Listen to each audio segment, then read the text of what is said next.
Hello, welcome to the Rainbow Liberation. I am your host, Quentin, and for this episode, we're going to do part 1 of a mini-series. A very talented poet named Marlon Carey AKA Inphynit came to Bristol Community College to speak at a graduation reception for students of multicultural backgrounds. He's a very talented poet. I was very honored to have met him. I had not heard of him before, but just listening to his poetry, which you will see in the following episode, his interview is alone is, deserves, is long enough and deserves its own episode. Anyway, for this interview, we're going to see him talk about his poetry and some modern American issues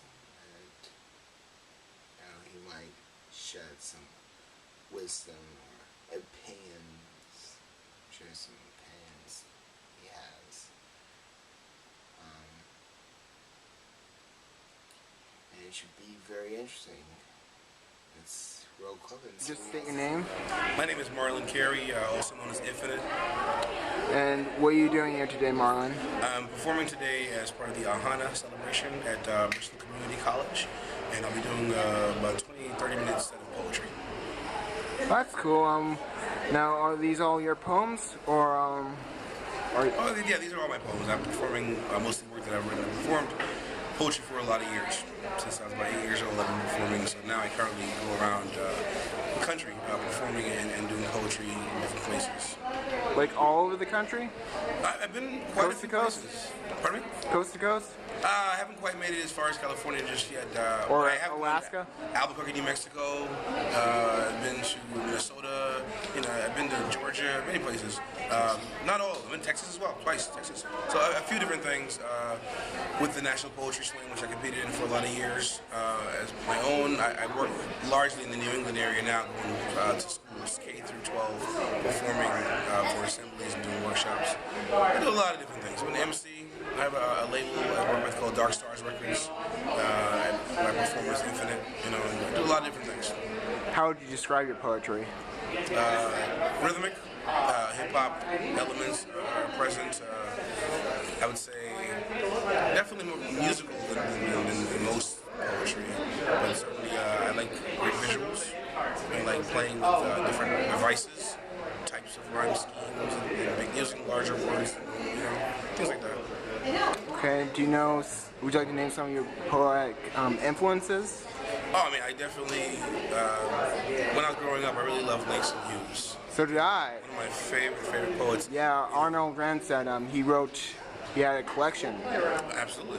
Yeah. He wrote the introduction for the collection, right? I really like Lewis Carroll. My favorite poems for musicality, for storytelling, Jabberwocky. So I really have liked a lot of poets. Ezra Pound, T.S. Eliot, for more modern poetry style. But a lot of my contemporaries, I like, Yoko Qual, Taylor Mali, like a lot of different people that I've met over the years, my contemporary younger poets now, as well as classical poets. And can you name some of the poems you might be performing? Today? Yeah. I'm doing a poem as a warm-up called the P Poem, which is like a alliteration experiment. I'm doing a piece called Brooklyn, which is more of a rap song, but it's a story. I'm going to have a set list right here. A poem called First Down, which was written for Amadou Diallo when the gentleman got shot 41 times in the back. Because, this is a graduation ceremony, but also talking about overcoming struggle, and then this is the Ahana, which is the African American, historical, Asian, and Native American celebration. Then we should talk about the struggles that these people have come through, and that's part of my own struggle. I'm an immigrant from Jamaica, so things like that are kind of what I'm talking about today. Okay. The man you were just talking about, Amadou Diallo, D-I-A-L-L-O. He's a Haitian immigrant. Was living in New York City, and one night late, several police officers approached him, and said freeze, and so he said, "Well, hold on, I'm a good person. I'm pulling out my wallet." And while he was pulling out his wallet, thinking he was doing the right thing, these officers, scared, whatever you might say happened in that moment, started firing, and they opened fire, and in the end shot at him 41 times in the back while he was turning around trying to show them his wallet. Ghanaian. Pardon me? Ghanaian. He's Ghanaian? Oh, I thought he was Haitian, sorry. Abdul was Haitian, sorry. I got Ghanaian in the African, immigrant.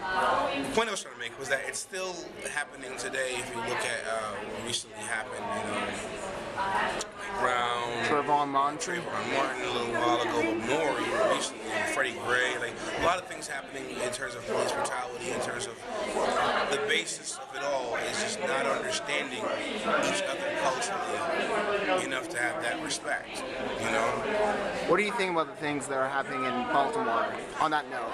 In Baltimore, with Freddie Gray, I think right now, the rage is justified, and one can't say that the looting is not the thing to do. Like, people don't know what to do. Whatever they're doing is how they're expressing rage. You can't tell someone how to express rage. So it's hard for me to go, well, the looting is really bad and the property destruction is really bad, if I know the source of it is really bad as well. Like someone once said, I watched a review and said, broken windows can be replaced. You can't replace a person's broken back or a dead person based on aggression and hatred. The buildings, we can fix them. And I think not that that's an excuse, but certainly you can't tell somebody how to react or how to show their rage. There's a lot of oppression going on in Baltimore. But what about the innocent people getting hurt because of like that?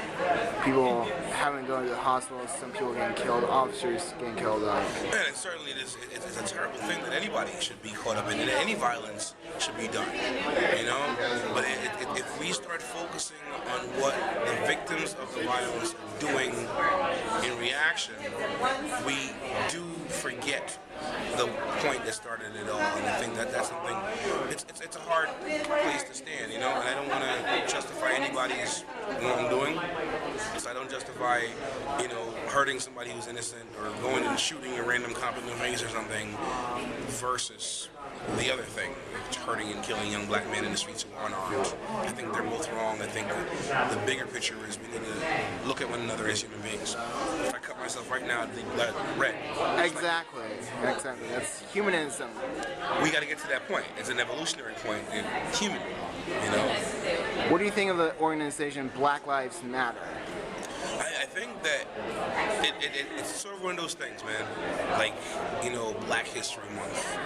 So from the get-go, from the start, they should have said History Month, and this is when we focus on the period of slavery and the terrible things. But you say Black Lives Matter, which is true. It needs to happen. The movement needs to happen, but only because they haven't mattered, So someone put up All Lives Matter, because the minute you say something black, someone's gonna say, what about the Israel? What about the Japanese?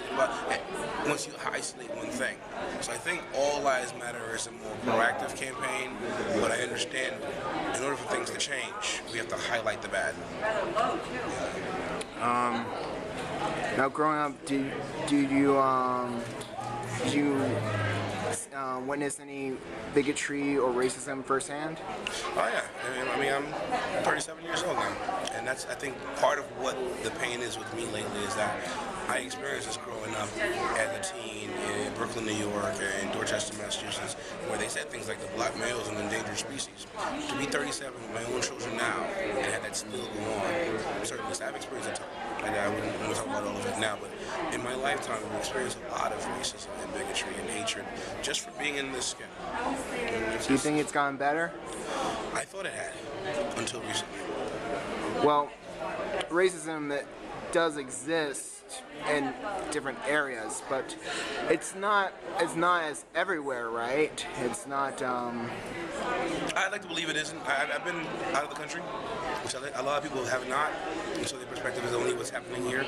I've been to other places, and there are different kinds of racism, different kinds of classes, and different types of different things. The kind of racism that is pervasive here in the U.S. doesn't happen everywhere else.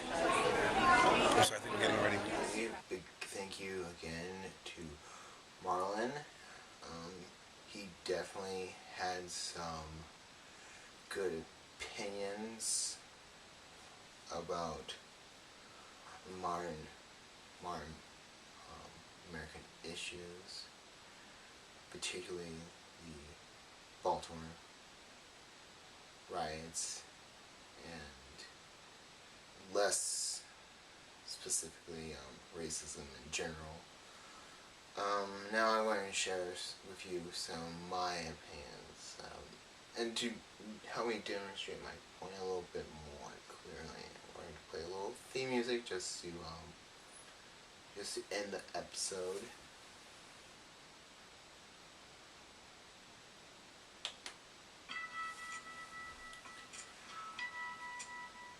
I am a pacifist, so I wouldn't want things like rights to happen at all. I don't think they're a good way to promote change or deliver a message. Peaceful protests, that's way to, peaceful assembly or peaceful protest is the way to deliver a message. That's my ideals. Those are my ideals. But like Marlon said, I can't judge. We who don't live in Baltimore can't judge. And, maybe we who aren't black, like myself, I'm not black, can't judge. But, we don't have to condone the actions of the rioters because people are getting hurt. Marlon did make the point that you can't tell people how to express rage, because what happened to Freddie Gray was unacceptable.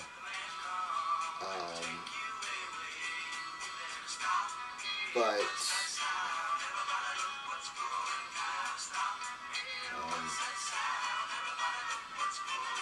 to me, violence is never the best answer. I don't think it's what Martin Luther King would want. I don't even think it would be what Malcolm X would have wanted.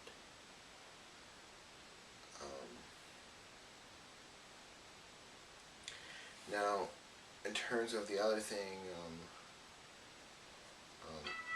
racism, growing up in nice neighborhoods, I never really thought I thought racism was a thing that happened in the past.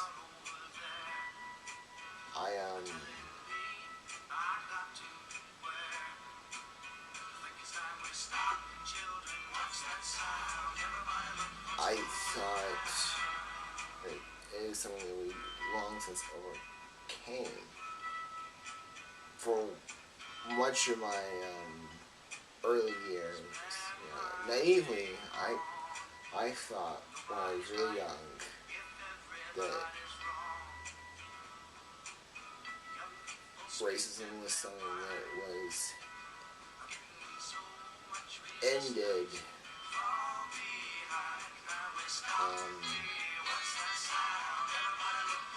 at the end of the civil rights movement, but as I grew older, I was no. And it's sad to acknowledge, but it still definitely happens today. It's happened mostly in recent years. Things like why don't you grade do happen. But for my part, racism does not apply to anything I do. So it does not exist within my mind. And most people I know, it doesn't exist to them either. At least I think that's how it is. My family never, most people in my family never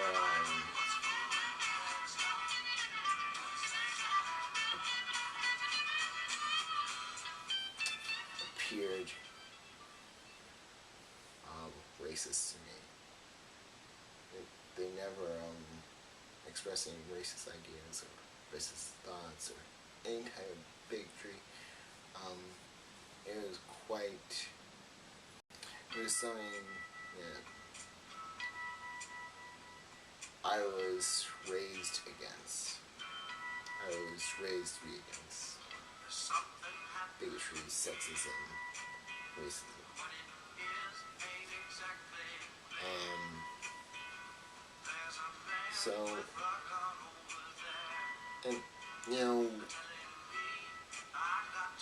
Growing up in nice communities, I was kind of sheltered from racism because it didn't exist in my school. No. Or if it did, it was like very few people.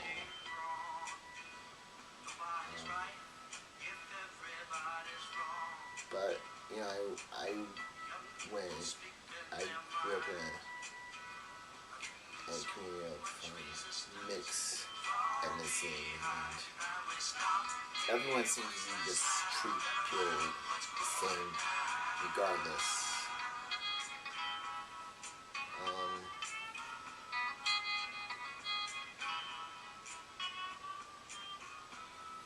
But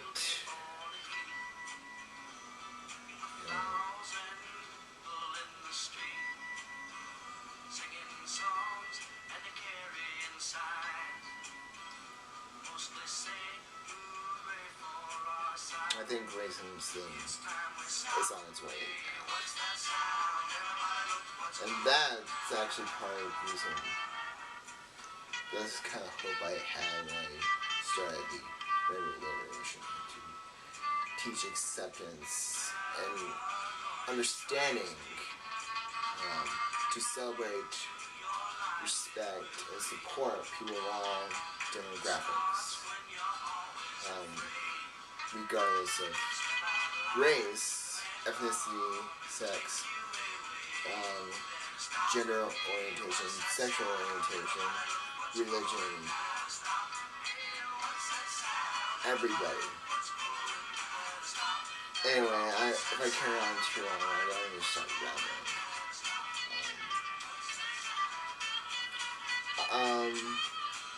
quickly, next episode is going to be on Marlon's poetry.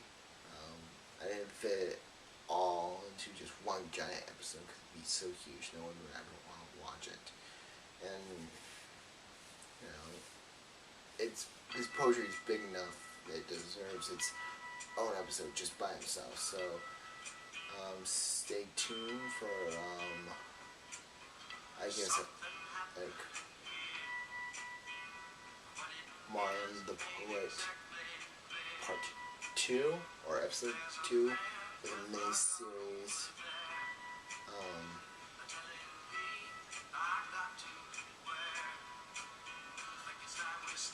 And we'll be very amazed when we see his poetry coming up next episode. Till then, I'm Quentin of the Rainbow Liberation. Thank you for joining me. Be safe, be aware, and take care.